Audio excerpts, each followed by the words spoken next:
Good morning, and welcome to another insidious episode of Diatribes from the Voice of Doom. Now here's your inquisitive and incipient host, Voice of Doom.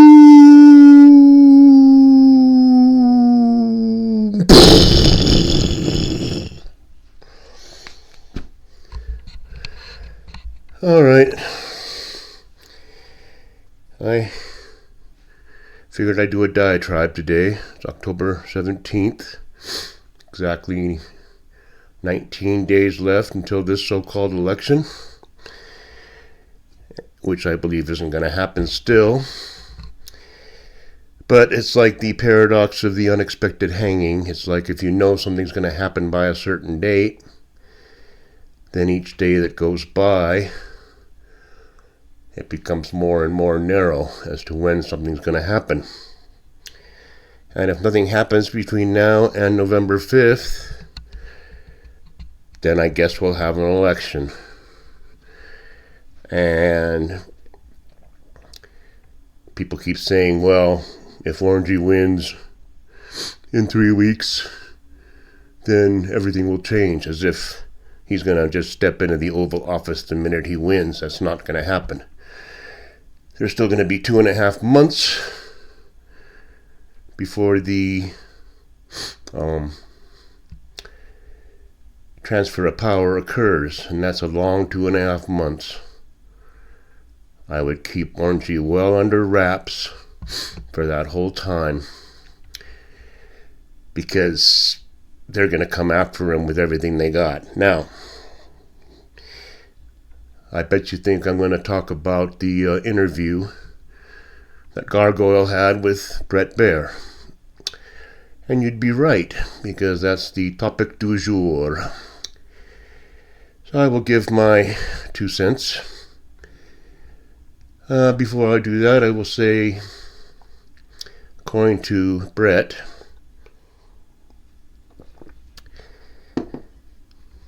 Gargoyle had it planned out pretty much with a stopwatch about how she was going to handle this whole thing. We'll give you 30 minutes, but I'm going to come in late. Not late enough to postpone it, but just late enough to make it shorter. So she's a conniving little weasel. She may not be smart, but she's conniving, or her aides are. It's kind of like when my mom used to say, go to bed, and you start walking real slow to bed, just little conniving things just to stretch out the time. So she shows up late, and then I guess did a 26-minute interview, which is not long. I know for a fact that 26 minutes isn't long because I do diatribes. And I know how fast that goes by. Now, I guess her aides, said, that the interview was over, as opposed to Orangey, who will just keep talking and talking forever, no matter who it is. But she wanted to ride out the clock, as in a football game. She wanted to make sure that all her answers were wandering, meandering, pointless platitudes. Try to take as much time up as possible with each question. Now, for the most part, all the right-wing touts and wags and talking heads praised the interview as a masterclass in how to conduct an interview. I am going to be a naysayer and respectfully disagree. Someone that's got the experience of Baer, probably gets paid a lot of money too, more than me, didn't do a very good job, and I'll tell you why.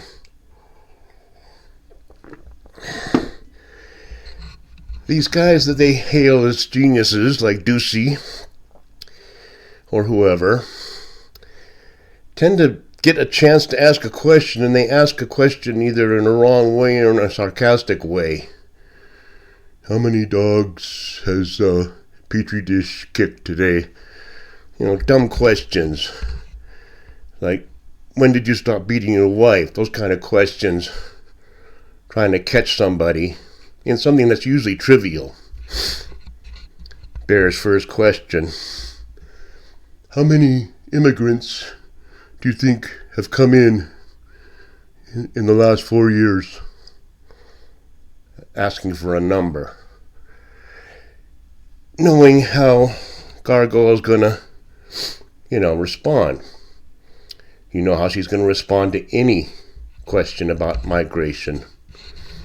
She's gonna say, the immigration system has been broken for years, even before Orangey. It's been broken and we've been trying to fix it. I've already gone through the sham of how they want to fix the border. They want to fix the border by, only allowing 5,000 people in per day and having more judges and more border guards to expedite those self-same 5,000.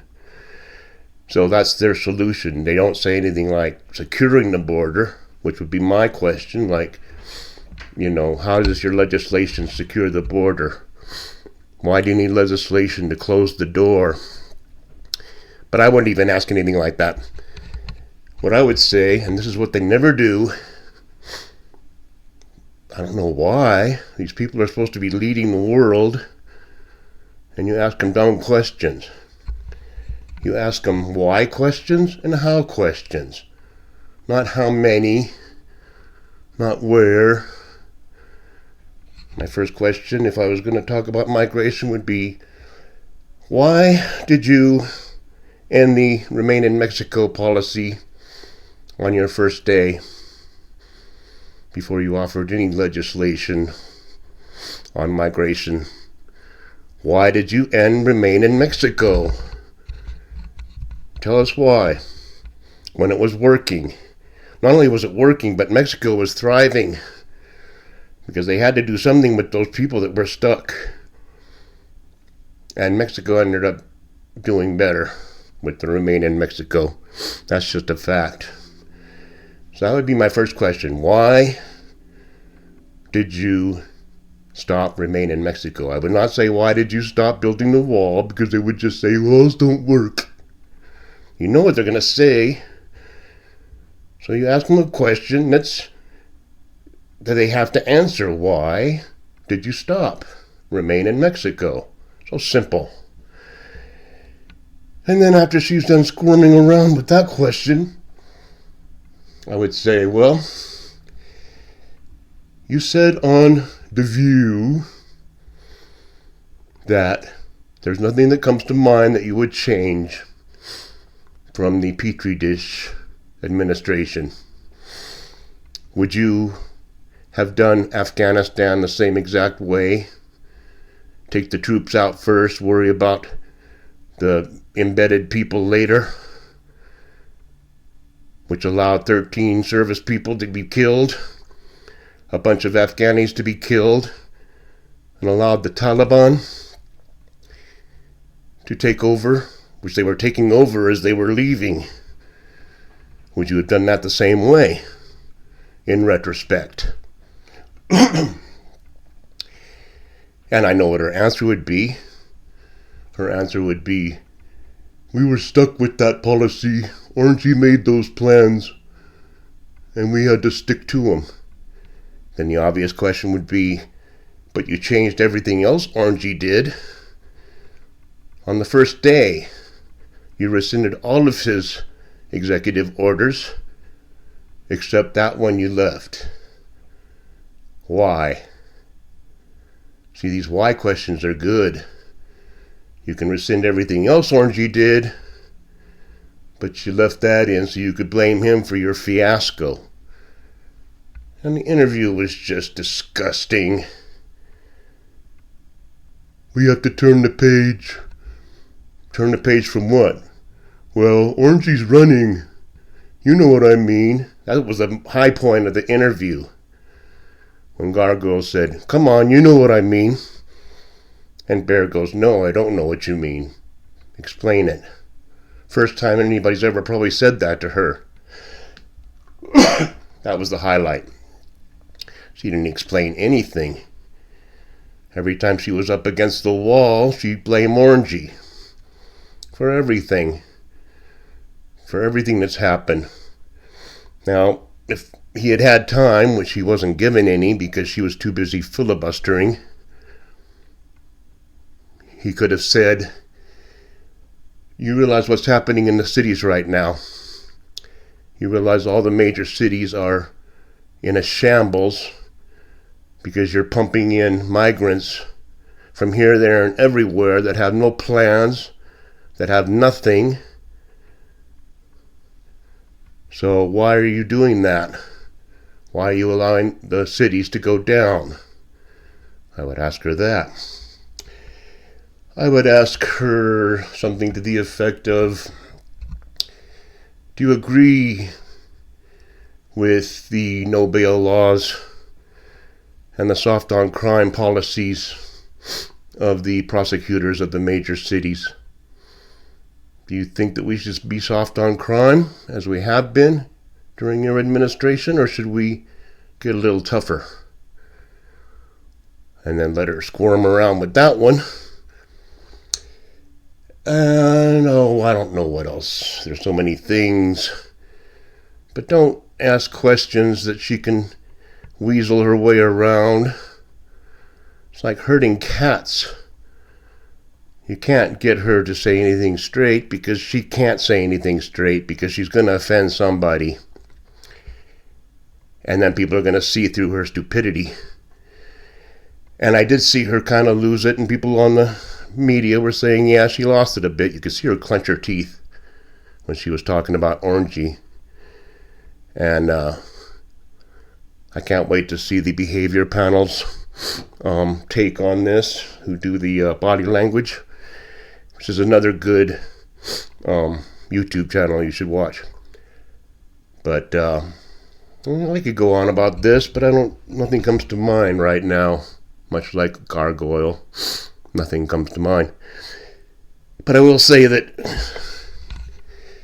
most of the left-wing wags and touts and the apparatchiks and the buttlickers of gargoyle praised her for her ability to not answer questions.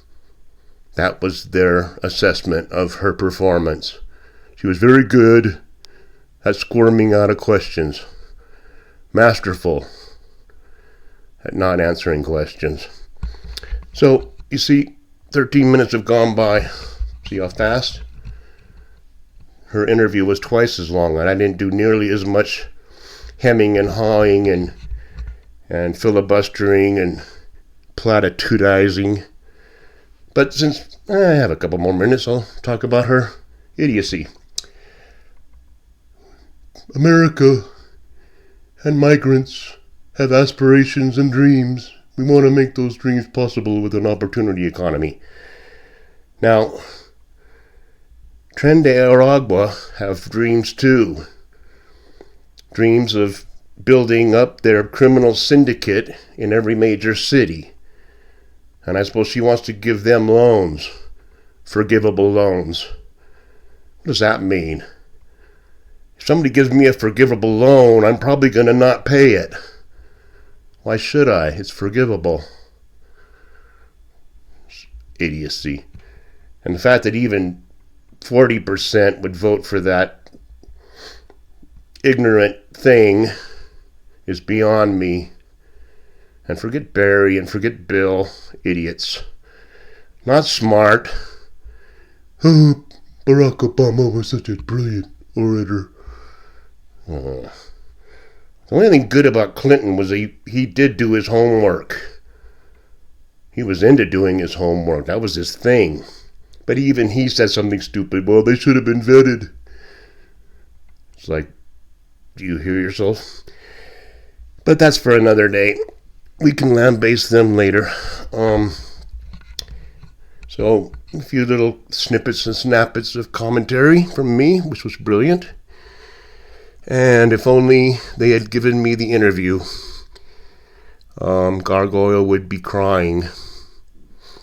she would be screaming at me, and the whole world could watch. So that's that. I'll talk to you later, and have a good day. Bye.